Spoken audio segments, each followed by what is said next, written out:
koncertom pevske skupine Plamen in gasilsko veselico v Zagradu pa se to soboto začne praznovanje škocjanskega občinskega praznika. Knobleharjevo, ki bo potekalo vse tja do 7. julija, tudi letos ponuja zvrhano mero priložnosti za druženje vseh generacij.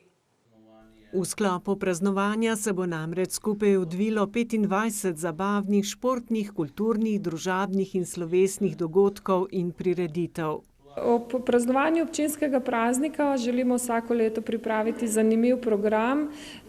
Pripravljamo zanimivo družinsko popoldne ob Radulji, kjer bomo organizirali Knobleharjev festival z gledališko predstavo, ustvarjalnimi in športnimi delavnicami.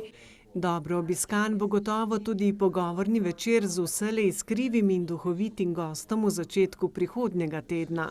Naslednji ponedeljek med naše zelene valove v Škocjan prihaja Martin Golob, najbolj popularen slovenski župnik. Zelo me veseli, da se je odzval vabilu, tako da kaj takega še ni bilo, pridite v Škocjan, zanimivo bo. Veselo pa bo med drugim tudi na Bučki, kjer vabijo na gasilsko veselico z Modrijani in semanji dan, ki tradicionalno poteka ob dnevu državnosti.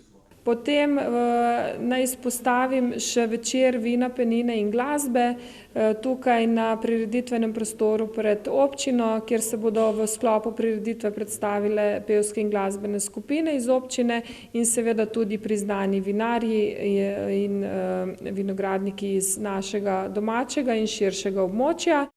Pester niz dogodkov občina vsako leto pripravi v tesnem sodelovanju s tamkajšnjimi društvi. Jaz sem tega vesel, da prepoznajo, da najdejo svoje mesto in da poskrbijo za to obogatitev družbenega življenja na vseh področjih, tako da njim ena velika zahvala. Knobleharjevo bodo sklenili v nedeljo, 7. julija, z velikim romantičnim koncertom znanega slovenskega glasbenika.